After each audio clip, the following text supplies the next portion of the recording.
So let us start today's class, and I'll be discussing here about multi-range voltmeter and true RMS reading voltmeter. So coming to multi-range voltmeters, the range of the basic DC voltmeter can be extended by using number of multipliers and selector switch. Such a meter is called multi-range voltmeter.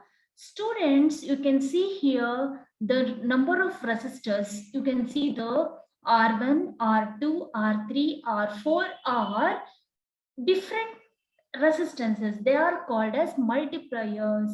And using selector switch, yes is selector switch. Using this switch, either you can switch to V1, V2, V3, V4. Like that, you can you can construct multi-range voltmeter, and this is basic ammeter. So when supply is given, if it is at V1, so R1 will be connected in series and it will be continued and it will form the loop. If S is selected to V2, R2 will be in series and it will be connected as usual. If S is at V3, R3 will be in series and like this it will go. It will continue the path. If S is at V4, then R4 will be in series with the meter, basic meter, and it will complete the path. So when it is at which particular point the switch, yes, that's why it's called a selector switch.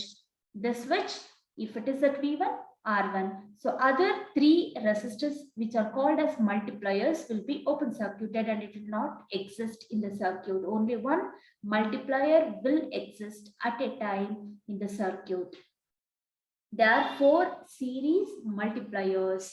So how it can be calculated, I have written the formula here. So using this R1 and R2, R3, R4 can be designed. So sensitivity of voltmeters. In a multi-range voltmeter, the ratio of the total resistance R to the voltage range remains same. This ratio is nothing but the reciprocal of the full scale deflection current of the meter. This value is called sensitivity of the voltmeter. So coming to next one, that is true RMS responding voltmeter. You are looking at the diagram. See, the RMS value means root mean square value. As mentioned earlier, it is obtained by squaring the input signal and then calculating square root of its average value. The RMS value is also called as effective value. It compares the heating effect produced by AC and DC. The true RMS responding voltmeter produces a meter deflection by sensing the heating power of the waveform. This heating power is proportional to the square of the input RMS value. The measurement of heating power is achieved by the use of thermocouple. The input voltage to be measured is applied to the heater. The heating effect of the heater is sensed by a thermocouple attached to the heater. The thermocouple generates the corresponding voltage. The AC input is amplified and then given to the heater element to achieve enough heating so that thermocouple can generate enough level of voltage to cause meter deflection. One key point you have to note down, the output voltage is proportional to the RMS value of the AC input. And for a thermocouple, power is always equal to E square by R, where E square RMS value divided by R, capital R, heater. So E naught will be proportional to heat and that will be in turn will be proportional to power. So E naught is equal to K E square RMS by R heater. Okay. Now, the value of K depends on the constant of proportionality depends on the distance between the heater and the thermocouple and also on the materials used in the heater and the thermocouple. The main difficulty in such a meter is the nonlinear characteristics of a thermocouple. In some instruments, this difficulty is overcome by placing two thermocouples in the same thermal environment. The effect of the nonlinear behavior of the input thermocouple is cancelled by similar nonlinear effect caused by thermocouple in the feedback path. The input thermocouple is called measuring thermocouple, while the thermocouple in the feedback path is called balancing thermocouple.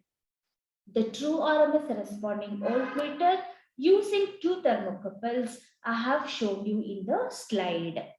The two thermocouples balancing and measuring forms a balanced bridge in the input circuit of the DC amplifier. When the AC input is applied, the measuring thermocouple produces the voltage V1, which upsets the balance of the bridge. The DC amplifier amplifies the unbalanced voltage.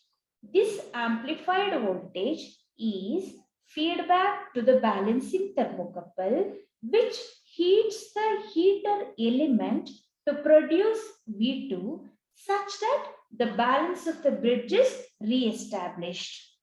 Thus, the DC feedback current is the current which is producing same heating effect as that of AC input current, that is, the DC current is nothing but the RMS value of the input current. The meter deflection is thus proportional to RMS or effective value of the AC input. So mathematically, we write V0 is equal to A into V1 minus V2. So you are looking at this one as K is due to some thermal environment used for the two thermocouples. E square RMS is equal to V0 square, and it's written here. The voltage measured by the meter is RMS value of the AC input. So there are so many advantages of this true RMS responding voltmeter. The first one is the nonlinear behavior is avoided by using two thermocouples placed in same thermal environment. The true RMS value measured is independent of the waveform of the AC input if the peak amplitude of AC input is within the dynamic range of the AC amplifier. Lastly, the sensitivities in the millivolt region are also possible.